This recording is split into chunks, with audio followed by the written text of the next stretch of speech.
शेर और गीदड़ एक घने जंगल में एक ताकतवर शेर रहता था। वह रोज शिकार करता और अपने खाने का खूब मजा लेता। शेर के पास एक चालाक गीदड़ आया और चापलूसी करते हुए बोला, हे जंगल के राजा, मैं आपका वफादार सेवक बनना चाहता हूं। अगर आप मुझे अपना दोस्त बना ले तो मैं आपके हर काम में मदद करूंगा। शेर ने गीदड़ की बात मान ली और उसे अपना दोस्त बना लिया। अब गीदड़ रोज शेर के साथ शिकार पर जाता, लेकिन खुद कुछ नहीं करता, बस शेर के बचे हुए मांस पर गुजारा करता। कुछ दिन ऐसे ही बीत गए। फिर एक दिन शेर बीमार हो गया और शिकार पर नहीं जा सका। उसने गीदड़ से कहा, मित्र, आज मैं शिकार नहीं कर सकता। तुम कुछ शिकार ले आओ ताकि हम दोनों खा सकें। गीदड़ ने बहाने बनाए, मेरे दांत खराब है, मैं कमजोर हूं, मुझे तो कभी शिकार करना नहीं आया।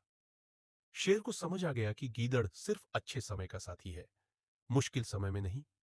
शेर ने कहा, दोस्ती सिर्फ फायदे के लिए नहीं होती। सच्चा दोस्त वही होता है जो मुश्किल वक्त में साथ दे। गीदड़ शर्मिंदा हो गया और चुपचाप वहां से चला गया।